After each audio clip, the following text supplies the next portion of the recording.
Hey everyone! So, may attendan akong wedding this month and nagpaplano akong mag-rent na lang ng suit kasi gusto ko ring makatipid.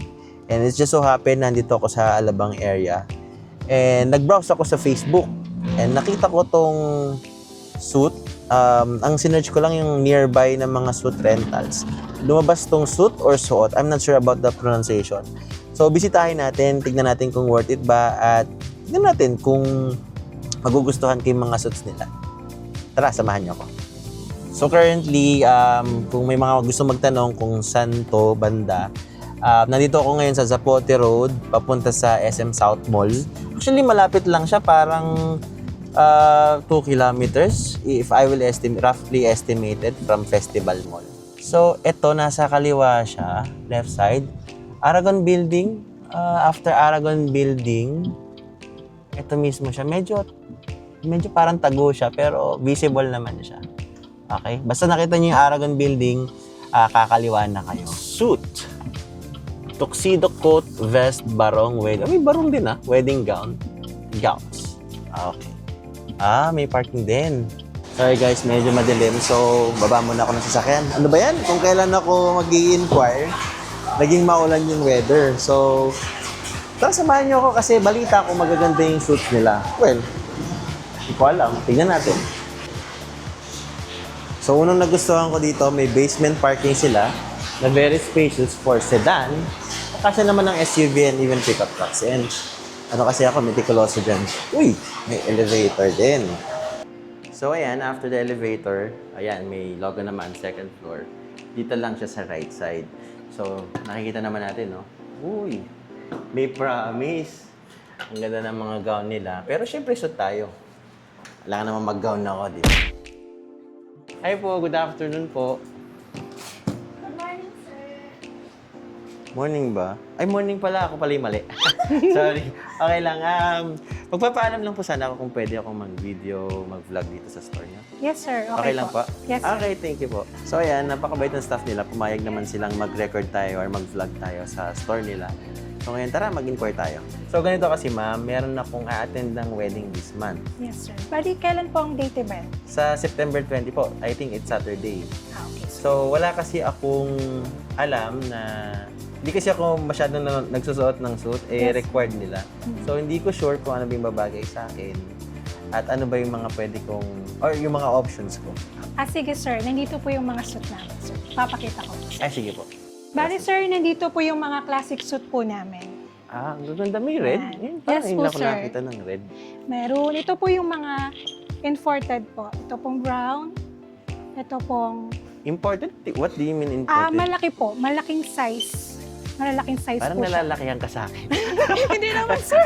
hindi. Hindi, okay lang. At saka ito rin pong emerald. Ang ganda, no? May green.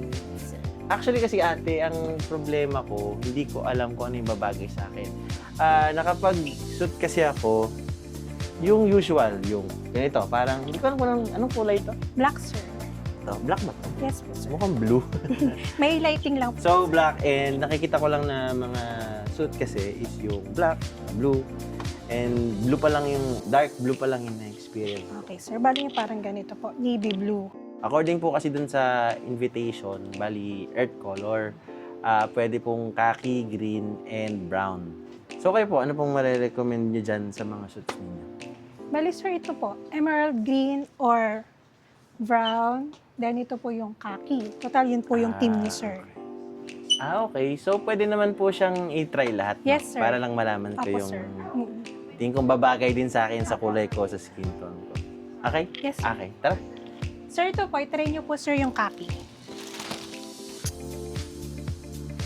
Sir, sukatan muna kita, sir, para alam ko po kung ano yung size ng pants mo.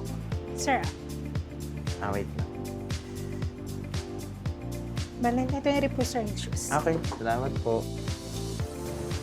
So, eto na nga at nagsimula na akong magsukat. Inumpisahan ko sa khaki. Ang nagustuhan ko dito, hindi lang ako, alam mo yon, yung parang ako lang yung nagsusukat.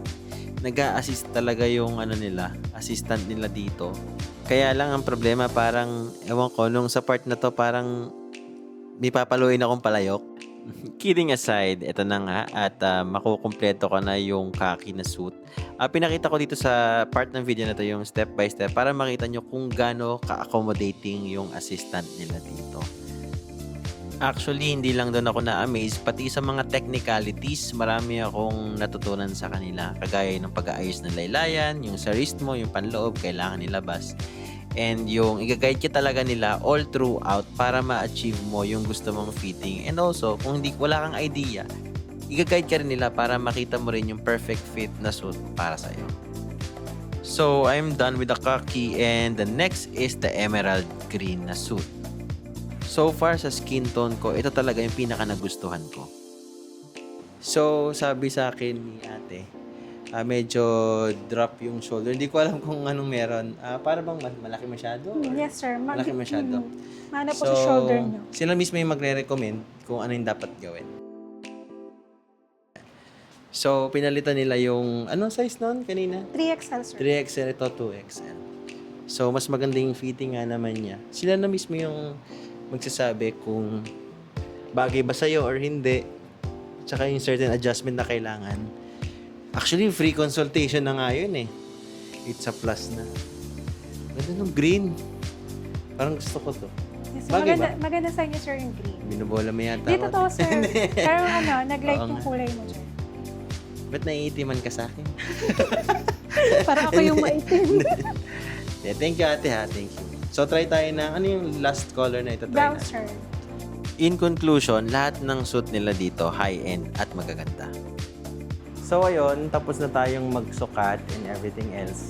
Nakapili na nga pala ako ng kulay. Anong kulay yun, ma'am? Yung suit na napili ko?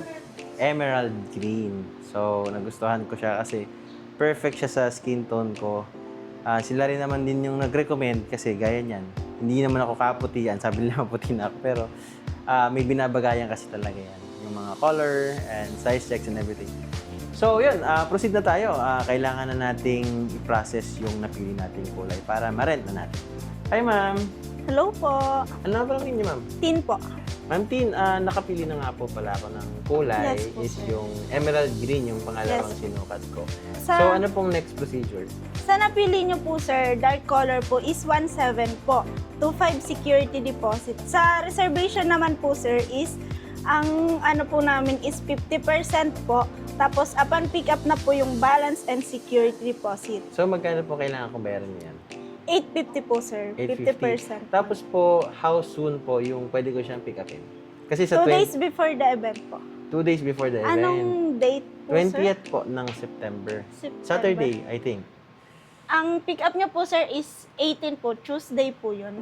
And ang return nyo po, sir, is 23 na po kasi Monday po close kami. Close kayo. Yes Bakit po. kayo close ng 22? Ano po namin yun, sir? Pahinga. Okay. Okay. Yes po. So, every Monday? Yes po. Sarado ang suit every Monday? Yes po, sir. Okay po. Sige ma'am, magbabayad na ako. Ano pong mga mode of payment? Gcash po, BDO, Paymaya. Ito. Okay. May QR code din sila. Ma'am Tin, quick question lang, isingit ko lang. Yes. Just in case lang, alam ko namang bihirang mangyari to. Pero just in case meron akong hindi ko nagustuhan yung fitting sa akin ng lahat ng display niyo. Yes po, sir. Meron bang way para makapagpa-customize sa inyo? Yes po, sir. May mga iba't ibang klase naman po kami ng fabric dito.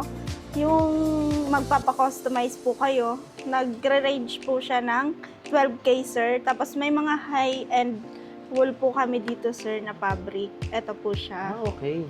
So lahat to, ma'am, available basta pre-order. Tama Yes. ba? Okay. Wait lang. Ano to, ma'am? Kasama rin to? Yes po, sa pagpipilian, Ang daming sir. ng available ano. na pagpipilian, ano?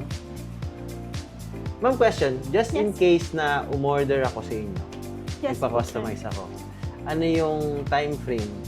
I mean, kailan ko siya pwedeng maka-order ako ngayon, nagpa-customize ako. Kailan ko siya pwedeng Bali, makuha? ano, sir, 1 month po.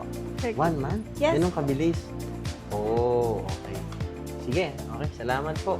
Siguro, Thank you, sir. at least meron akong options na Yes po. mapagpipilian. So yun guys, no, nakita nyo napakabilis lang ng proseso. Pupunta ka lang, mag-i-inquire ka. Of course, pwede ka rin magsukat and kung nakapili ka, then magre-rent ka and magda-down ka ng 50%. Also, na-mention ko kanina, nandito ako sa Alabang area and pinakamalapit sa akin is this Las Piñas branch. And take note, hindi lang Las Piñas branch ang meron sila. Meron din silang San Pedro Laguna, Pasig City, at 3 different branches sa Quezon City. Malaki kasi ang Quezon City. Merong NS Amoranto, Sangandaan, Pearl Drive, Fairview. So, kung nandun kayo sa bandang Manila area, North area, no, meron kayong different options. And kung nasa South naman kayo, meron kayong Las Piñas and San Pedro Laguna. So, yun nga, bago natin tapusin ang video na to, bigyan ko lang kayo ng mabilis na pros and cons sa pagrerenta ng suit. Ang nakikita ko lang na cons dito, unahin ko na yung cons, is yung hindi mo pagmamayari yung suit. Of course, kailangan mo siyang ibalik after the event o yung event mo na dadaluhan or paggagamitan ng suit. Move on tayo sa pros. Unang-una, savings. I experienced buying my own suit. Pantaas pa lang, it cost me like 5,000 plus.